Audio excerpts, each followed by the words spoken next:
Welcome back to part 2 with A Cosmic Cuppa with Jude and Sharron. Really excited to carry on with this amazing interview. Stay tuned. You also work with the Ascended Masters as well. Yeah, well, the Ascended Masters work as Kohans of the rays, and each of us come to have an experience of working with the particular qualities of each of those rays. And so that's how I work with them. So they come in and bring some messages, some information, some healing. Beautiful, absolutely beautiful. Do you have any messages? And if you don't, it's fine. There's no pressure. Do you have any messages from the Divine, Gaia, or Ascended Masters that would be beneficial for us? And do they have any requests for us as light beings to be better conduits for humanity and our own evolvement?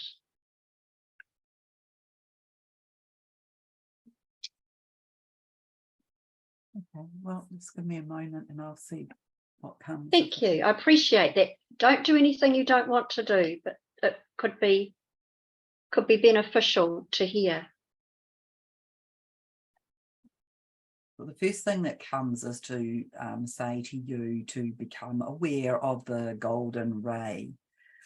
So the golden ray has not really been ascribed to a particular ray for anybody, but it is definitely coming in for humanity at this time. And so you can see that as the Christed light. You can see that as, if you like, you could see that as a ray of light that is the extension of the rainbow.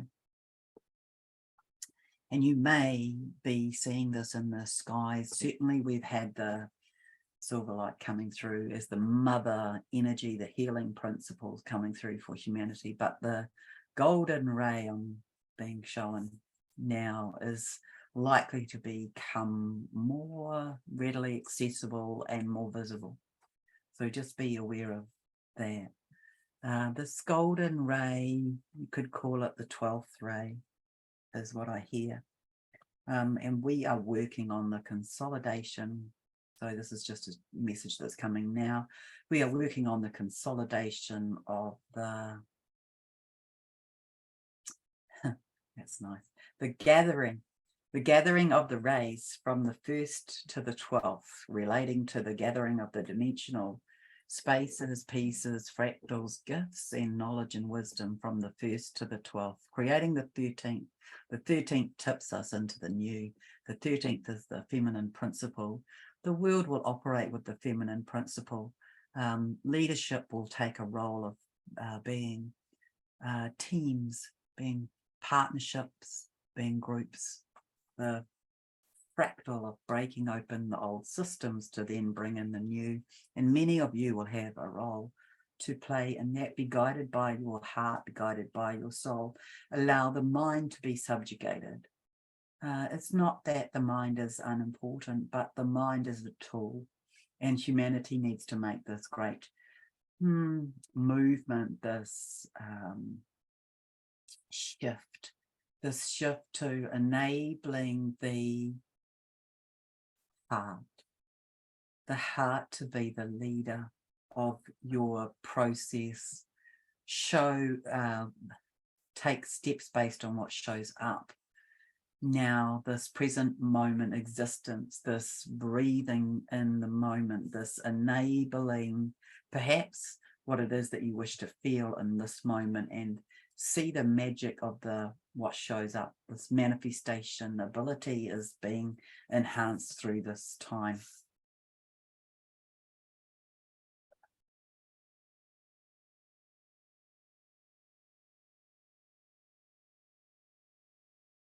Ia toa shakana ia rana shia takana I sitiana atakana o atakana shishi itiara atakana oya ashiana rakana atiana shana iti.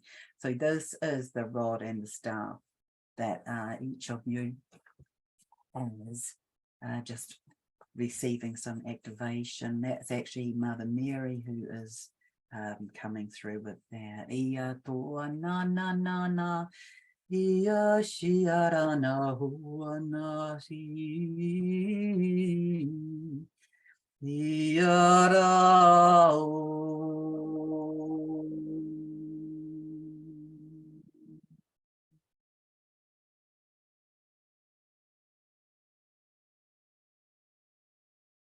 So now Gaia is here.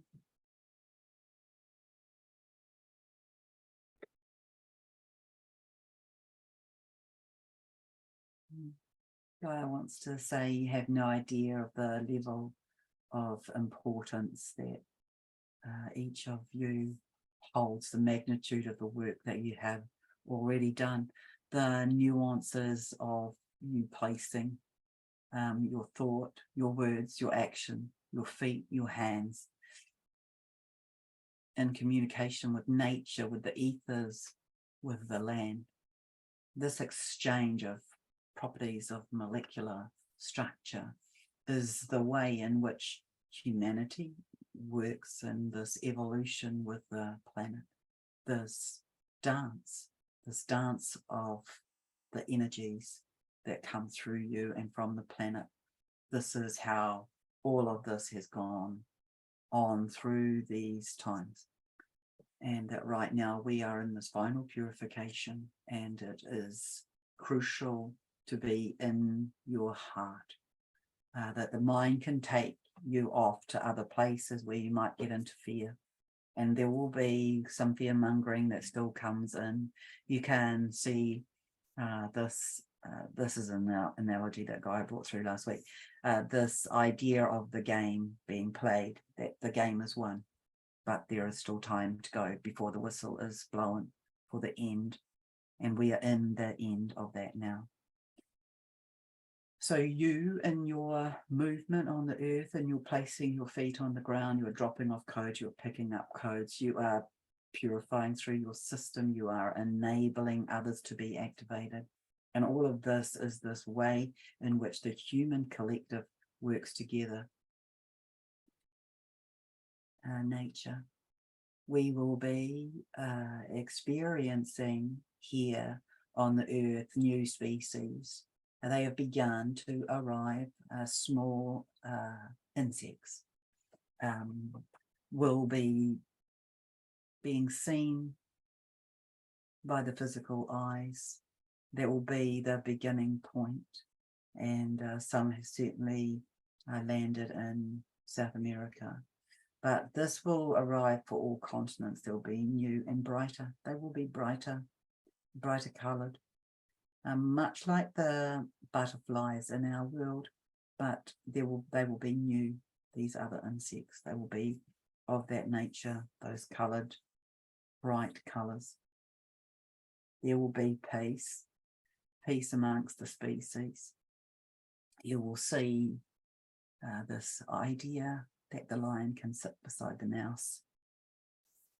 And that is to come. The lands will be made more verdant. Africa will be greened. There will be new ways of living, new communities, new ways of operating. There will be lots of different ways. People will find the one that suits them best.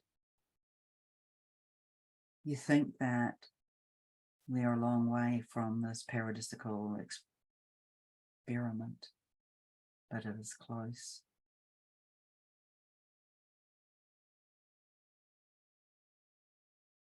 I want you to know that you are held. You are held beautifully by divine consciousness, and by the expression here of the planetary body. That also you can visit, you can come to the center of the earth to be in exchange. You can come and sit in the pond that sits in the front of the cave. There's expansion that's gone on in the inner earth, which is also related to expansion within you. The heart of the earth has opened up more, and this is what is occurring in your hearts.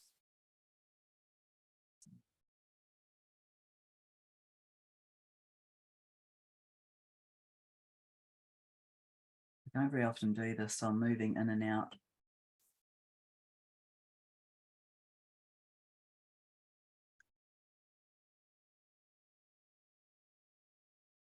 I mean, I do this all the time, but I don't very often do it in front of an audience.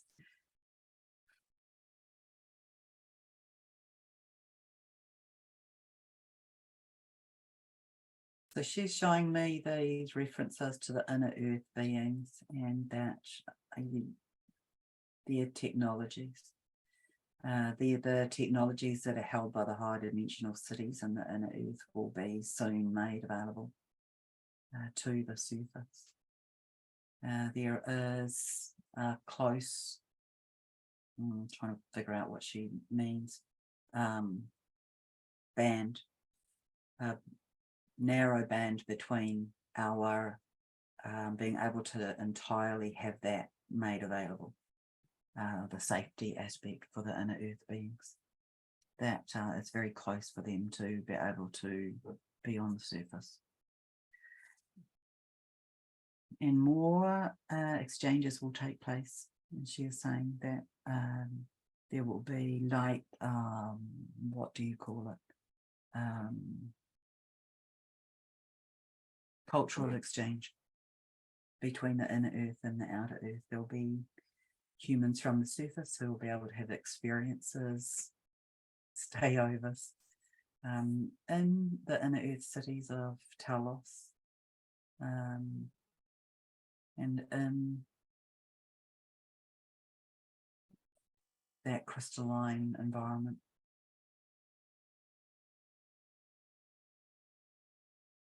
Now, you should know that there are many ways that you can ascend or come into a higher way of being. This consciousness ride, this availability that is here now, that you can choose.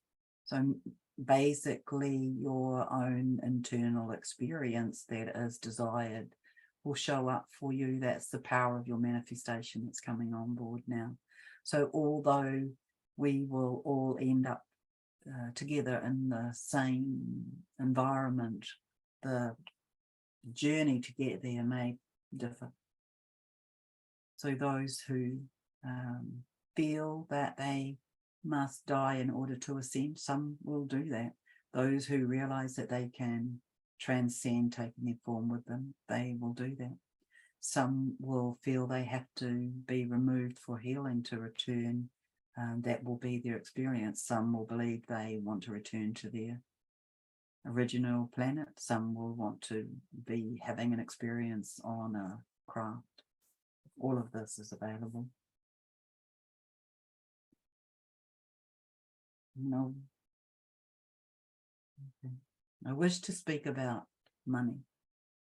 I wish to tell you that money has been there are these auspices of the root of all evil, but really it's only humanity's greed that has created that, and this will return to God's laws now. So it is that in God's laws you will be supplied with all that you need for being this magnificent human on the planet: food and water and warmth and clothing. This is as your right of being a human here, as being a Gaian. And this is what we will return to shortly. Money will take on several processes. It will be present initially, and then it will take on other forms. But in the early time, in this coming time, there will be various currencies available to you in order to work through different types of transaction exchanges and to shift the values. The values of money have to be exchanged from being egocentric, personally self-centered, all the values that have gone about that create the proverbs that you have to work hard here on the earth, that you work hard for your money, that people shouldn't be given handouts, all of those social conditionings, they have to be undone. It is your right as a human to receive what it is that you need, and that exchange will come through joyous pursuits and passion. And then there may be monetary exchange for those as luxury pursuits that come.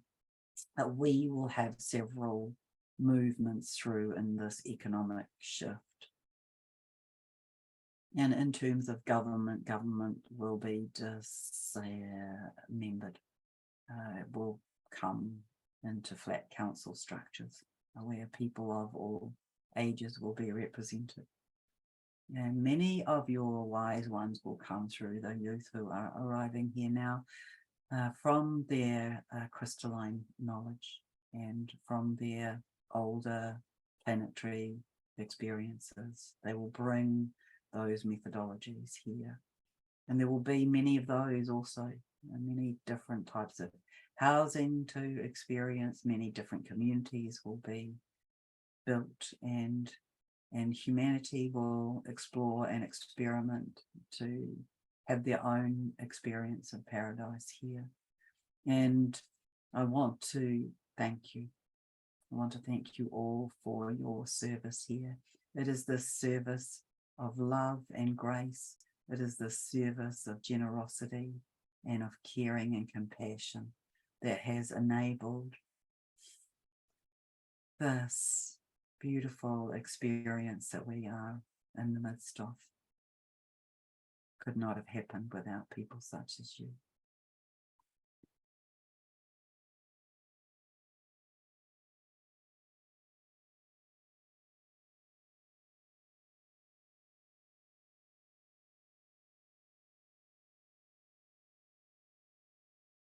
So I'm just asking her now, requests, does she have any requests?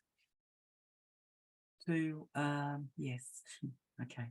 To walk the earth each day, knowing that you are in connection with the energetics of the planet, and knowing that it is this individual exchange. You drop off and you pick up, and pleased to be having this experience in a very present moment walk, this conscious walk in connection to the rhythms and energetic flows of this beautiful planet. Yeah, thank you. That is so beautiful. Thank you so much to everyone that has spoken with and through you today. Oh my goodness, that is far more than I had envisaged happening. You're such a clear channel, and I want to thank you so much for those amazing dialogues with us. It's so beautiful and so profound, so loving and so full of hope. And are you able to take another question, or do you think that energy is enough? No, go on. I have no recollection of what I said. No problem. We will replay this where you can sit there and listen. It was absolutely beautiful. Okay, good. A very gentle question. Can we please talk about the importance of having faith in these times, to hold the light, to work together to co-create and move forward on our own path of unfolding, knowing each of us has chosen to be here at this incredible turn of the cycles of time? Well, I want to answer that just in terms of a couple of stories, really, that Gaia has shown, so or spoken of. So she has said that one of the biggest things that humanity needs to do in order to progress is to give up the need to be right. And that if we give up the need to be right, then we are in less of polarity. And she said that we are going through a time where the revelations will be very strong and will be, even for people like us, challenging to discern. And so she speaks of it in this way. She says you hold this truth in this hand and this truth in this hand. And you see, and if you don't know, if one doesn't show up as a truth, you just allow them to sit, because it will reveal itself. It will be revealed to you. So instead of going, well, is this right or is this wrong? You go, well, this is a truth and this is a truth. And they don't seem to be able to sit next to one another. So that's one thing. So that's like a higher consciousness truth, is that two things can sit beside one another that would look as though they cannot belong, but they can. And then the other is this being able to hold it without needing to know. So it will be revealed. So there's so much of this for us to be shown. This, you know, I mean, we will have seen a lot of it, but I can tell you that when I first started working with Gaia, I spent 10 months painting her. So that was my contemplation. And I got to know her quite well. And then she has always said to me, my biggest concern is cognitive dissonance. I don't know what we're going to do about it. And I would say, I'm sure it'll be fine. And she kept saying it to me, and it took me a long time to get the level of that, the level of cognitive dissonance that could exist on the earth is the biggest barrier to our arrival in our higher conscious form. And so this can take all sorts of shapes and forms, of course, you know, so, and for each person it might be different. So I think that's where we're at. That's the time. That's a tricky one, isn't it? Because there's so many people at different levels of comprehension of what's been going on and is going on. Yes. And that's definitely a cognitive dissonance in itself, let alone going through these different layers of opening our awareness to more that is, so we are aware of that. Yes. And so on all levels, talks about 7 levels that for each instant we could look at it from 7 levels. So we can look at it from the higher, we can look at it from the New World Order perspective, we can look at it from an unevolved human perspective, we can look at it from a futuristic perspective, we can look at it from the apocalyptic perspective, we could look at it from a biblical perspective, and they each hold water. And we choose where we are. We choose which one of those is there, but it's in this unfolding. And that, yeah, that's what she said to me. A friend of mine messaged me right at the beginning of COVID and said, what does Gaia say about COVID? And I said, I don't know, I'll ask her. And so this, I mean, to me, this was proof to me of my ability to channel her information with truth and clarity, because I don't have television and I don't listen to the radio. And she said to me, man-made, created in a laboratory in the US, and moved out to China and released from there, all in a bid to slow down ascension. So that was what she said to me in January of 2020, I think. And right on the nail. Yeah, and so it turned out that is what it was.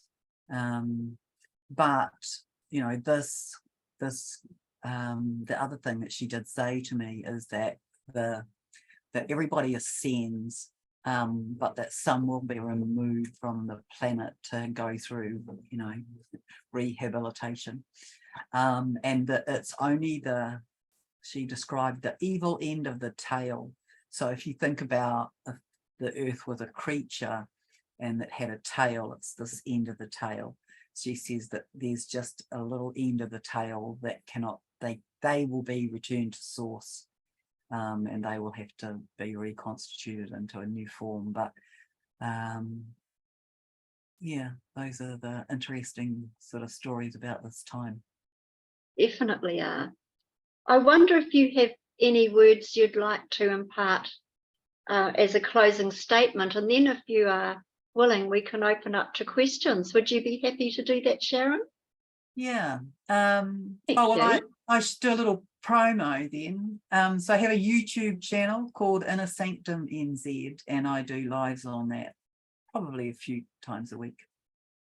I have a Facebook page, which I'm pretty slack at doing anything on, but occasionally I put things on there. I personally believe that, well, Gaia told me that Facebook was designed for people in the world to know that they can be in touch with other people around the planet, and that this was like our training for telepathy, and that it will go soon because it's been intruded, but we're likely to have a different system. You know, we have to detox from all of that, I guess, but there'll be a different system set up. But that was what she told me was the initial, you know. So is this the levels, right?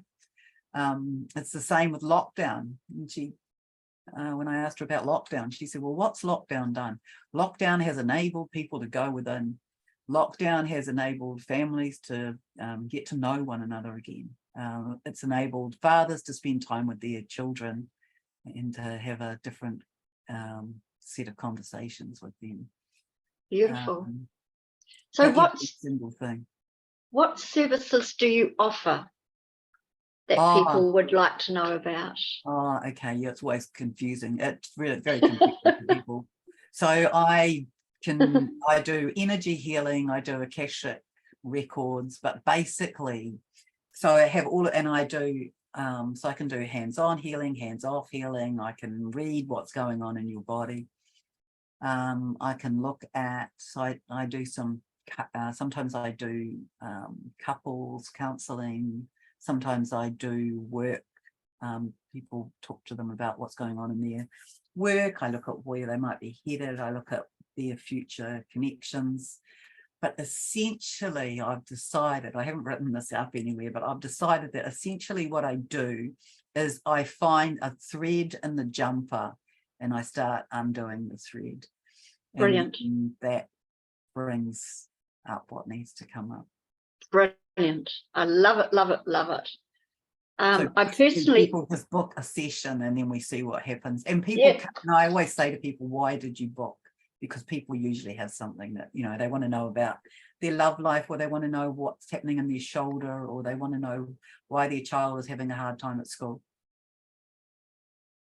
Well, I personally want to thank you so much for this amazing interview with so many talents that you have on offer. So if anyone would like to ask a question, could they put their hand up, please? Hello, Judy. Hi, Jude. Hi, Sharron. Dreams, because I've been having some very weird ones of late. Yes, you're not alone with that. There's quite a few people have said that to me. I've definitely done the heat, like really woken up, burning up in the night of late. This is the last week, I guess that's happened. Yes. One of my dreams was, because I'm expecting a second grandchild, which is a girl, and I had a dream that and they live in Australia, so I had a dream that I was there and changing this baby's nappy, and I said to the baby, oh, I'm your granny. And the baby said to me, oh, I know, Dad told me, like it spoke to me as a baby. Is that a sign of... You mean? Yes. Yeah. But is that meant to mean anything? I mean, I thought it was quite funny, but... Let me tune into that. I still tend to close my eyes, so just forgive me for that. I just see better and faster if I close my eyes. No, well, I want to say that dream is to tell you that you will have special bond with her, a special telepathic communication with her, that she already knows you as soul, that she comes around you, that you are here. Well, it's a bit of an oxymoron really, because I believe that she's here to teach you some things, but you are here to be her earth teacher, the one who shows her the way here on the earth. In a way, it's like you are her shaman. So you will help her navigate how to bring her higher level information into a form that can be received or into language that is known here. I want to tell you that I want to say she's going to write light language. So you might get some information that way. It's how it looks to me. She's not due until December. Okay. So, yeah, don't be surprised if you get more visitations, because I think she's setting up a link with you, that you have a role to play in her here. So what date is she due? Is she due on the 21st? She's due on the 4th of December, but on their latest scan, apparently she's quite big, 86% growth or whatever. I don't even know what that means, and they said she's a week ahead of her due date, if you like. So she could be born at the end of November. Okay.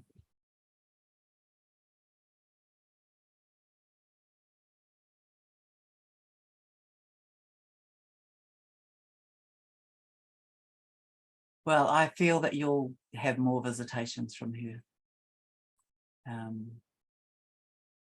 That her soul is already in the womb, because souls come in at different times. So I feel her soul is already in the womb, and she'll come and visit you in meditation space and dream space. I feel that she will, if you can attune to her. She shows up to me wearing a pink dress as like a 3-year-old, so you might recognize her in that way. Because I as soon as they told me that they were expecting, I knew it was going to be a girl. Yeah, well, you're tuned in, so that's, in some ways I might be wrong here, but I want to say that you are the soul link for her, not her parents. Her parents are the vehicle for bringing her to the earth. Does that make sense to you? Yes. Yeah. Oh, that's awesome. Thank you. You're welcome. Thank you, Judy. It sounds exciting. Rose. Hello, Rose. Yeah, hi. You said that this is happening the first time that we ascend and take our body with us. Is that right? Yes. Well, what about the ascended masters? Well, the ascended masters have done that as individuals. We are doing this as humanity. So I guess that's you meant the whole humanity. You didn't mean one to each single person. Yes. Because they've ascended a long time ago. Yes, that's right. Yes. Okay. That's a very good point, Rose.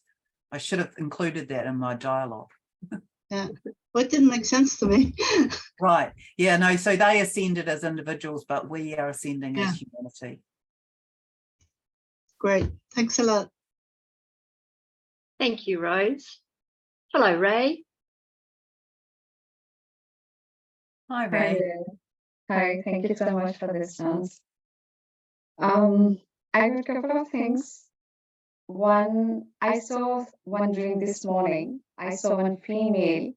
She won some kind of award just for a small, simple painting connecting the dots. And then I was happy and surprised that, just for a small, such a simple, she got an award. That's great. It's simplicity. And then I had pen, pink color. I was also adding that pink color dot. And now I was thinking, I had no idea about your paintings and other things.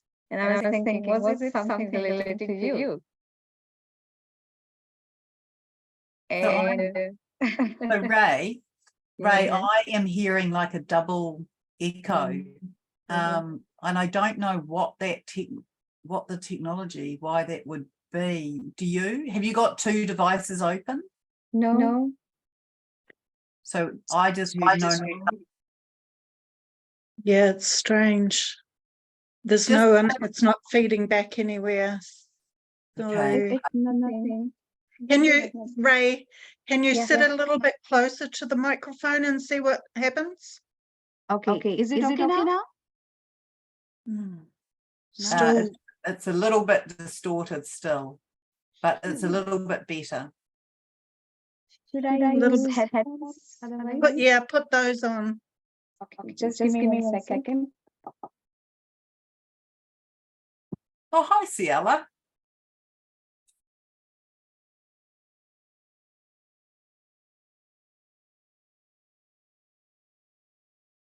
I might as well go quick because I wasn't going to ask a question. I was just going to go, yay, thank you so much for saying yes. Oh, well, thanks for making the suggestion. Amazing. You give us more than you give YouTube, because I follow you like a I don't know, like my friend. It was just, yeah, it's just beautiful to see you here and in your power, and you're such an inspiration. So, Oh, thank you. oh, girl, big love. Lovely to see you too, Ciela. Thank you. Ray, shall we give that another go? Yeah. Is it okay now? Oh, much better. Oh, thank God. Okay. And second thing, you mentioned about ears, right ear. It has been happening with me for years. So many different type of sounds. I got tinnitus, and especially only this one read more and more. At time whistling, at time this and that, and cricket sounds, thousands of cricket, even now during your, when you were sharing, that's another thing. And third thing is that, what about those people who feel like they are done on earth? Because Yeah. I'm on one of them. It comes so strong. So many times I feel like I'm alien or I'm invisible, and I'm not able to connect. Nothing makes sense. Even I feel like whatever is happening around, okay, it's like I'm not part of it anymore. And I'm contented. I'm peaceful. It's not that I have anything. I feel like I have no regrets, nothing, no desire, totally desirelessness state since quite a long time now. Yeah. And my group knows about this. So I feel so much like that. No. And every single day I push myself. At times I feel like, am I depressed? I don't feel like getting up. I don't feel like any passion or anything. I used to have all sort of things, serving humanity, healing, this, that. But Yeah. in this recent I time, don't feel you're depressed. You don't feel depressed to me. But as you're speaking, I see it is, it's funny really. But it's like I see your body just going, it's like when your time is ready, you'll just leave. And it will be like a conscious movement. I feel that in you. So I don't think you need to be concerned. I feel that your soul has already made that choice, that you came to assist and you're done. So what does it mean, this, like this, you mentioned that going like this? Well, it's like you leave the planet. It's like you leave the planet in your form. But it's deliberate. It's and it's, I don't know what the timing of it is, but I believe that your soul has made that, or, I will go to earth and I will do this and this and this, and when it reaches this point, then I will exit. So that means I have already exited partly. Well, maybe part of your consciousness is, or your energetic form is existing somewhere else. As it's a bit like, well, it's a bit like I saw this interesting thing between the divine masculine and the divine feminine, I think last week. The guy showed me it was like the divine masculine had sent a deposit package to the divine feminine of part of their energy body. So I feel that part of you might have sent part of your energy body off planet, so you've got a compass direction. I'm not clear. So what is the message for me in this? How to carry on with day-to-day life, because it has been a challenge for past so many years for me. I got 2 daughters and I'm a solo parent. So that's something, yes, I remember one particular early morning few years ago, 2015, I think 2016, when I made that choice that no, I have to come back because I got 2 small daughters. And I think maybe after that, I felt like I'm not fully here. and it was coming slowly. At times I can't see people. I don't want to talk. I don't like feeling there's nothing to talk. I do understand what the term you mentioned, that sentient and cognitions. So Yes. that one I feel like if somebody is saying one word, I will understand. Okay, fine. There's no need to listen more because I have understood. It's fine. But it has been a big challenge for me in every single like day-to-day life to carry on with the work, carry on with the girls and everything else like that. Yeah. So then I'm questioning, I'm doing meditation and all sort of things and connecting. That's the only thing I feel like too much solace and this. Yeah, I don't want to come out of this. Lucid dreams, this and that also. But then I Yeah. feel then if I'm not having anything, what contribution I'm making, what I'm doing here then, why I'm here. Okay. Well, there's quite a lot in there, but I want to say to you that I want to say, first of all, you have a very strong elemental aspect to you. And so being in nature will be the thing that brings you solace. So I feel that you came here to help in the what would you call it, in the bridging of that, and the bridging of the aspects of the elemental for the earth. And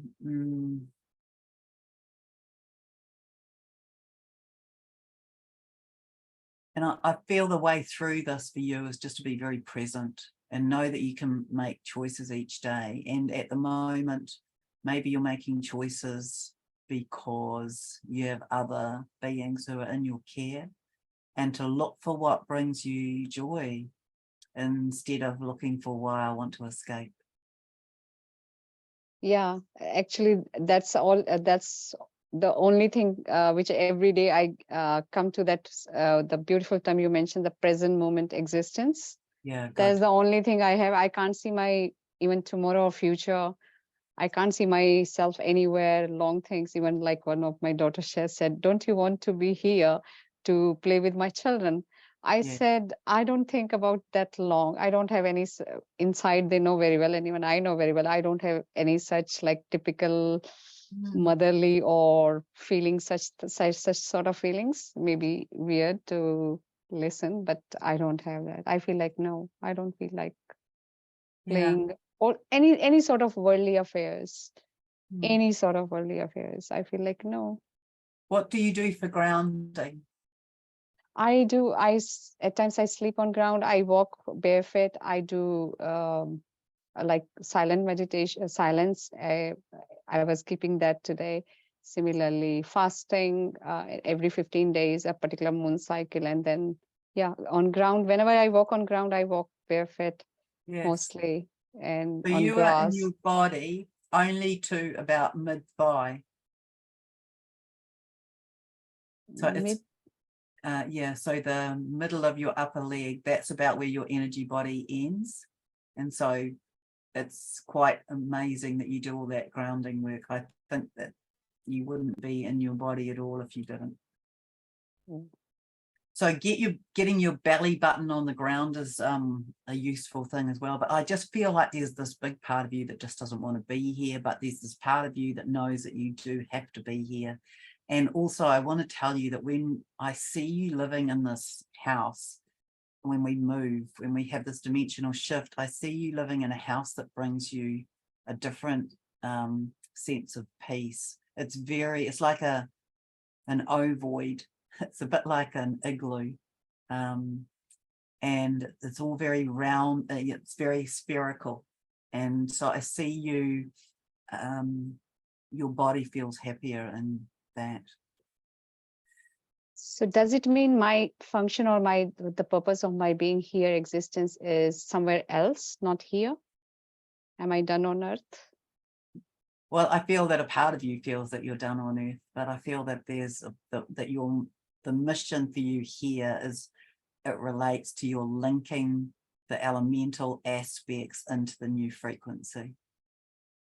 Yeah, that I keep on affirming every single day and moment, like alignment, and every single thing I'm focusing on that. That's yeah, true. Good. So just let me see if there's anything else I can say to you.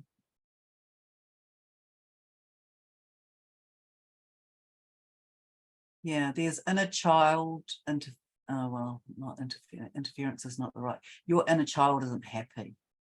Your inner child needs some assistance. So you can probably feel that churning around in your solar plexus, yes? Somewhere maybe. Yeah. So is there any specific tool I can use for that? We'll probably book a session with somebody to look at your inner child yearnings, or do it yourself. Ask your inner child to come out and speak to you, but she has yearnings and she's not feeling heard or valued. That's what I get. Ray, you might like to book a session with Sharron. Yeah, I would like could to. be- I was about to say that. Which could be something nice for you to have that personal connection. But thank Absolutely. you very much Thank for your questions to Thank you. Sharron. Thank you. And thank you for giving me so much time as well. No, you're welcome. You're welcome. Hello, Lou. Yes, sir. Yes, hello, Judith and Sharron.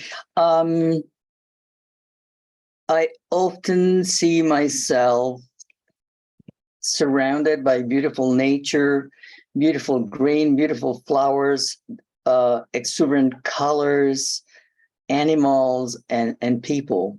Also with art, in the sense that it's like seeing myself where I am now, but it's perfected. It's beautiful houses, everything's clean, and there's a beautiful connection also with animals.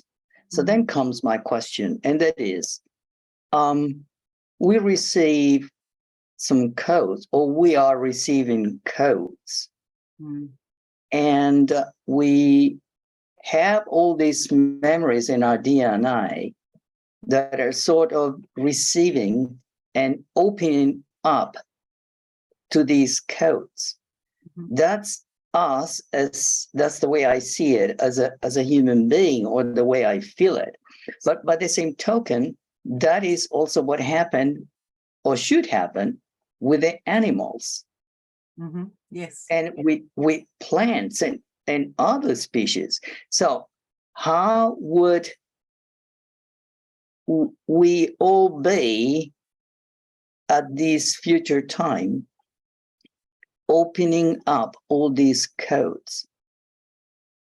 I'm trying to say is how would that be for us in relation to the animals? Okay. And nature? All right. So first of all, I want to say to you that what came when you were speaking earlier, which you may not want to know anything about, but is that some of this querying for you or from you comes from a lifetime in Atlantis, where you had some particular guardianship for the animals. But when we move into this new time, what I'm showing is that we will be able to communicate with all species. We will develop the ability to do that. I'm really showing this whole harmoniousness about that.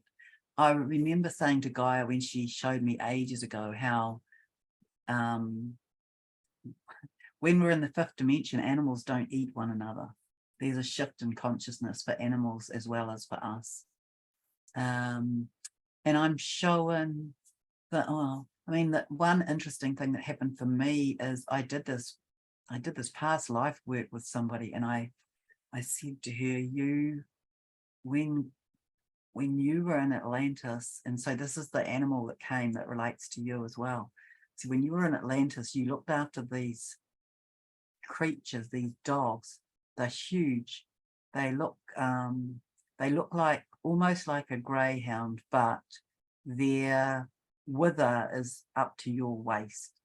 And I said, you were really weird, and you didn't communicate. You were mostly silent, but you were the guardian of these animals, and they're like this cross between a deer and a dog. And then I look at this Egyptian papyrus, and they're in this Egyptian papyrus, the exact animal. So that I see that animal links to you. But yeah, I'm showing that when we have this higher dimensional frequency, when we're in this higher dimensional space, that there's peace, and there's peace amongst and between all species. Does that answer your question? Yes, thanks. And that brings me to my second question, and that is, out of your experience in Egypt and presumably with the pyramids, how did that trigger your path up to this very moment? Because there has to be something very special about this place and these structures, which explains part of everything that we're talking about at this moment. Yeah, well, it's a long story. I've put notes together to create a video about my experience with the pyramids, but long story short, I was going to a healer every week when I was doing this really stressful job, and she told me that, my team is saying you have to go and meditate on the pyramids. And anyway, I said, oh yeah, okay, I did that. and I said, I saw that I was walking into the pyramid, into the big pyramid, and there was this kind of horizontal pathway, and I think that I was important because there were guards in front of me and behind me, but they were protecting me, not taking me as a prisoner. And she said, I will go back and do some more. And so I did. And then I got shown that I was this being, and I saw this woman standing beside me, and I saw that she was a queen, and I could only see what I had on. I couldn't see who I was, but I knew that I loved her, and I felt she was my wife. And I asked, who am I? And I heard Khufu, and I'd never heard the word Khufu. I knew of the Pyramid of Giza, but I didn't know about Khufu. So that was one of my very early past life experiences. It unfolded like that. And then when I went to Egypt, I stood in front of the Sphinx, and 2 minutes later, I went green, and I got taken by a horse and cart to the toilet by the Egyptian guide who bribed the toilet attendant to let me jump ahead of the queue, only just in time. And then so I spent a couple of days in bed feeling really unwell. And then when we went into we went to the Pyramid of Giza, and I leaned up against it on the outside, and I kid you not, I felt like I was being pulled in by the walls. And so I took my backpack off, thinking maybe it's because my backpack's heavy. So I took it off and I leaned back. Same thing. I just felt like I was being pulled in through the walls. So I had all these sort of woven experiences with the Pyramid of Giza, and in dream time and meditation time and in real time. And I've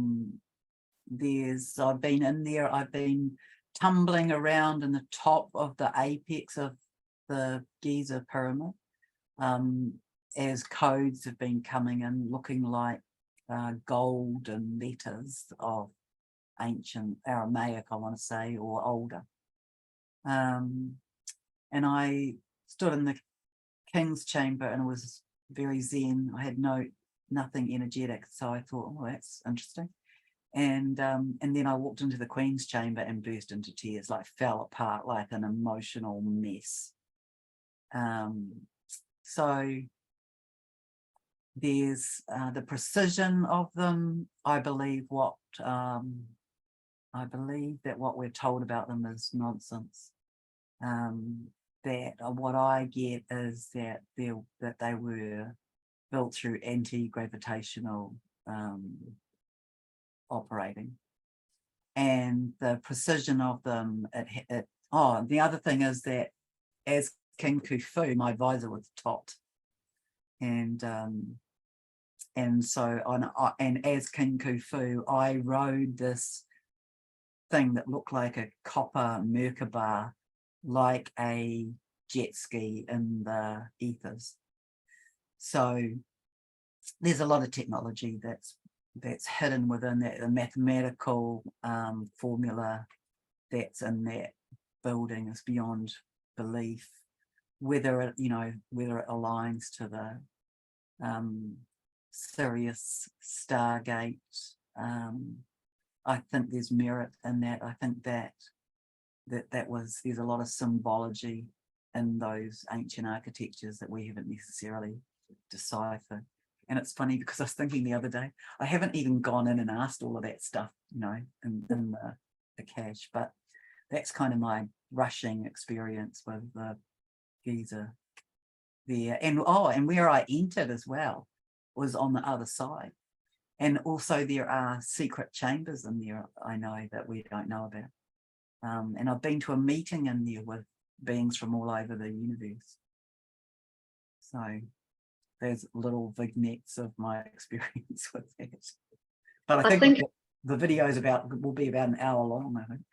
Great, that'll be very exciting.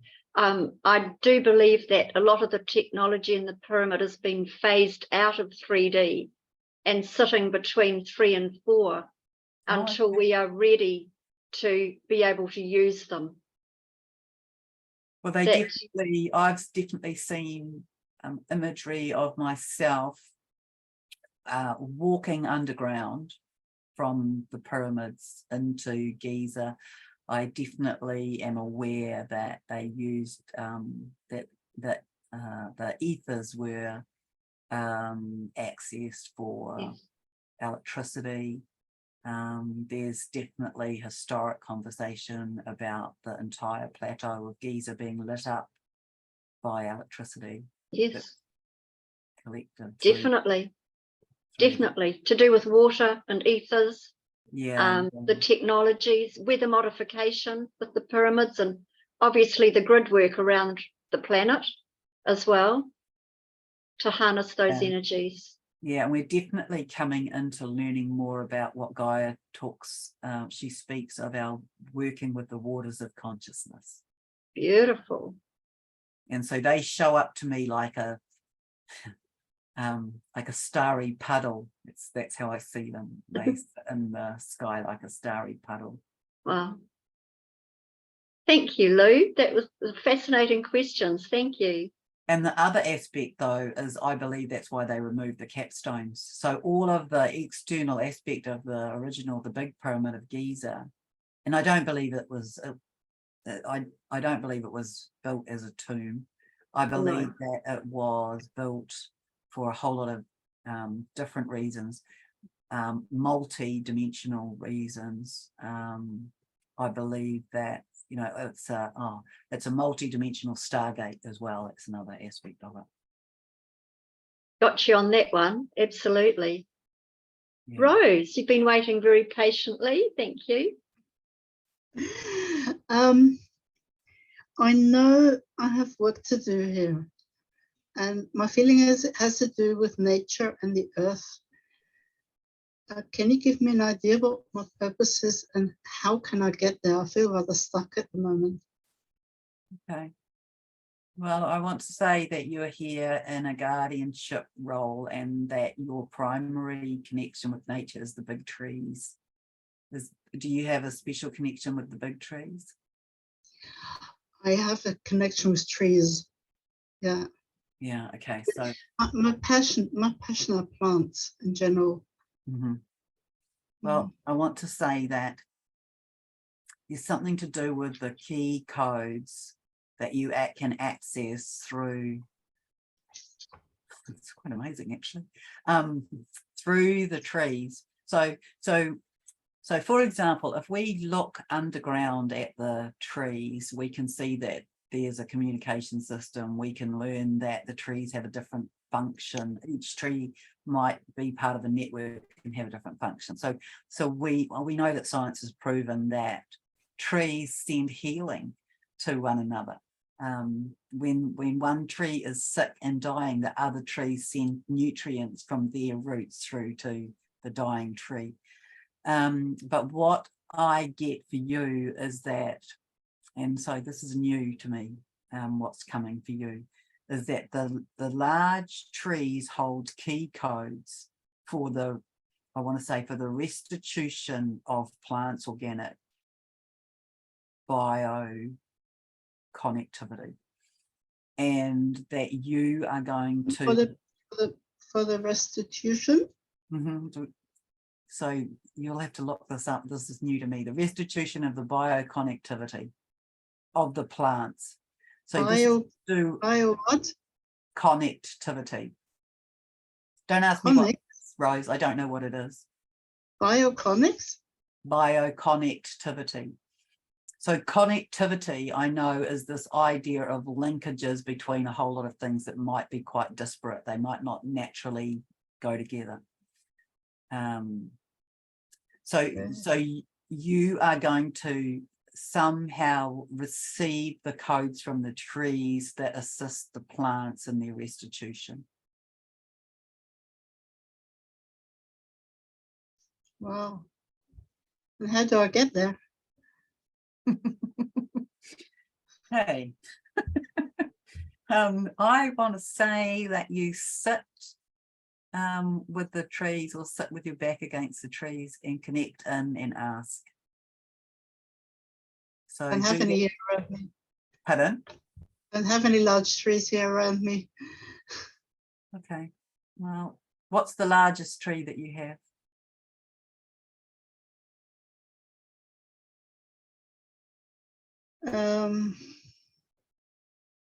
Where do you live? I live on the Slovakian border in Austria. Okay. There's a kind of wood by the river, but I don't connect to those trees at all. So I connect more to the ordinary woods. There aren't any around here, and I don't have a car. Okay. So, well, see what you can do about astral traveling to them, or asking that your soul, your spirit, your etheric body, go and sit in one of the large forests and see what happens. yeah, I feel totally stuck at the moment. Like I can't move forward.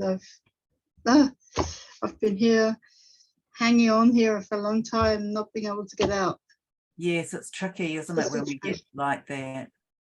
I think my advice to you would be to sit in present moment and to just say, okay, then soul, show me, and just show me what's next, and don't get too forward about it. Just show me, give me a clue, give me a guide, give me a step, and then follow that and see what happens, because we can get very stuck in our mind about what we think we should be doing. And so sometimes I have no idea. I have no idea what I think I should be doing. No, but that's what I'm saying, that we can get stuck in that. I don't know. And so that can keep us stuck in the mind. And so just drop out of it. And if I were you, I'd be saying things like, well, I'm curious about what's going to show up here for me. I'm not worried about it, but I'm curious about it. And then just see what happens. Thank you, Rose. Hang on. What exactly do you mean by key codes? Oh, okay. So they might be messages or symbols or coding that comes into our body. So we've been receiving this from the ethers. We've been receiving it through the crystal grids, and it's been coming in to remind us. Gaia has this, I love this word, the rememberings. These are our rememberings, the rememberings of who we are and who we've been and what we know. And so these are the key codes, and so you can access these through just contemplation, and know that the activations will come with what you need. And that being present, breathing, connecting into earth at the moment, that's the the job for all of us to do, and be in the greatest love and compassion that we can hold for ourselves and for others. I know I have a connection to trees, and I once got the message I should make tree essences, which no, not essences. Well, there you go. You could organise No, on a it journey worked. I somewhere. got it 20 years ago, and I got no information on how to do it. You know, like the Bach flower remedies, that sort of thing for trees. They didn't exist at the time. They exist now.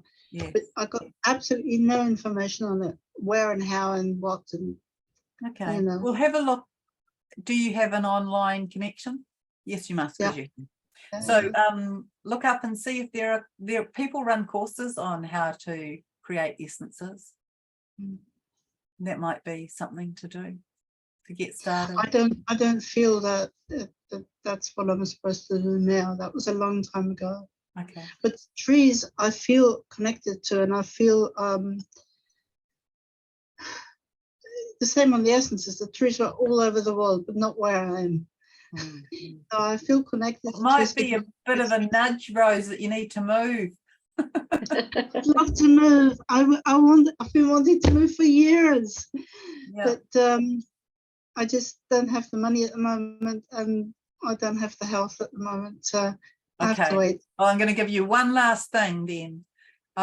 Think about, where would you like to move if time, money and energy were no worries at all? Where would you want to move, and take one action step towards it? Sometimes taking one action step makes things happen. Definitely. Totally agree with that. Thank you very much. Must be your turn, Karen. Hi, Karen. Hi, a fascinating talk tonight. So is there time for one more question? Go for your life. Oh, thank you. You've mentioned so many things tonight. I've recently had a reading with someone else, and there's so many things. Every person who's asked you a question tonight, you have mentioned things that have come up in the reading that I had. There's things. So for me, I'm getting all these signs tonight from your talk, and I'm getting all very excited about it. One thing, and there's a connection with Egypt as well, as I have been to Egypt too, as has my mum, who is Jude, who's interviewing you. Now, you mentioned tonight in Egypt they had these huge dogs. So this huge dog, like kind of like a thing. Well, I had this a vision, I don't know, experience, let's say, when you wake up in the middle of the night and there's stuff happening around you in the room. And I had this is just a few nights ago, I had this huge dog jump, like stand over me, like paws up on the bed, and it was huge, way bigger than a normal dog, but it was golden in color. So I didn't Pointy ears? Yes, but I got the sense it was pointy ears. Mum said it was pointy ears, she tuned in, but I couldn't see its face. It was too high up because I was lying down. And I thought, whoa, what it have been one of these Egyptian dogs, maybe. So what I am seeing is, well, except I don't know whose it is, but there's a very famous tomb. No, not a tomb. There are links to this. So there is like a sarcophagus with a dog like that laying on the top of it. That's what it reminds me of. I know the one you made. Is that Tutankhamun? Does that relate to Tutankhamun? I think that is in the Cairo Museum, that sarcophagus or that casket. It's well known. You could look that up. I think the dog is black and the sarcophagus is gold. Oh, are you talking about Anubis? Oh, it could be Anubis, couldn't it? Yeah, because Anubis is quite a dark character. And definitely was not Anubis. Okay. Yeah. Oh, definitely an Egyptian dog. Yeah, that's what I'm seeing. Okay. So it's a past life connection for you. So let me see where else that takes me. Oh, that's okay. All right. So where it takes me to is the no, I don't know what you call it, but the lower level. So when you go to the pyramids of Giza, where you start at the road, it's like that's where the first parts that relate to the pyramids are. And there's these structures in there that relate to the bodies being prepared for their embalming. So the pre-embalming. Do you know about that? So Yeah, I know. right Yeah. down close to the bottom of the hill, like, you know, when you walk up to the pyramids or you drive up to the pyramids, well, it's right on the bottom. There are just a few bits of structure left, and there is where they prepared the bodies for embalming. So that's when they removed the brain through the nose and all of that stuff. So I'm taken to that part. And I want to say that you did that work. That you did that work. As the it's very precise work. I think you had to have quite a lot of expertise and qualifications to be able to do that work. You had to know a lot about the body, because these bodies were, you know, it was the whole notion of reincarnation. And so the ancient Egyptians worked under the philosophy that certain particular organs needed to be intact for the body to be, it's like you'll go up there and then you'll come back into the same body. It was that kind of philosophy. So that's what I see, that you did that. You worked in that specialization of that embalming, which not I don't think everybody was embalmed like that, but the people of status were. Oh, that's interesting. Thank you. Welcome. Thank you, Karen. It's really cool.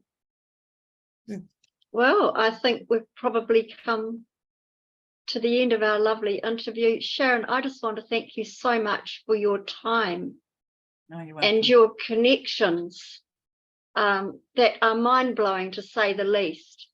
You have such a wisdom and a knowing and a deep connection to all that is, and I just want to honour that. And on behalf of all of us, thank you so, so much. Do you have any last little word before we go?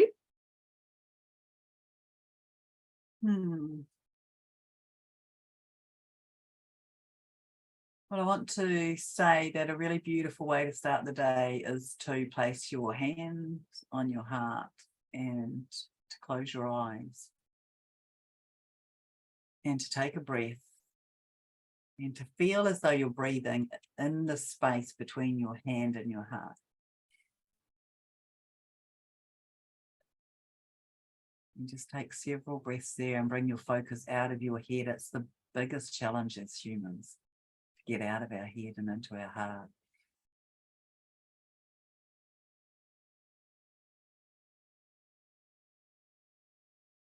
And just notice as the energy shifts down.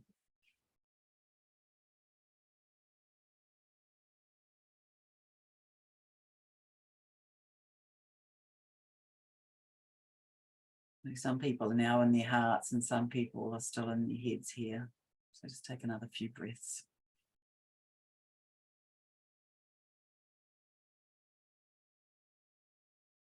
And then ask your heart, hey heart, what do you need?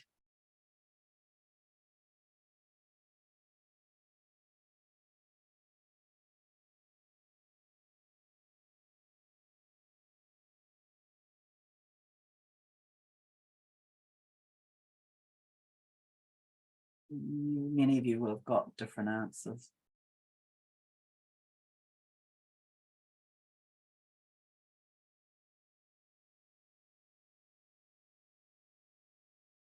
And now ask, how can I give that to you?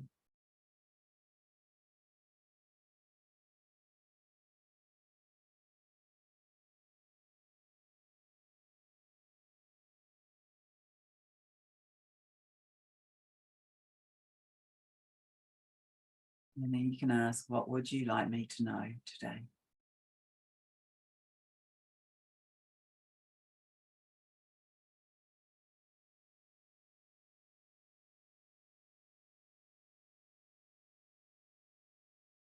And say thank you.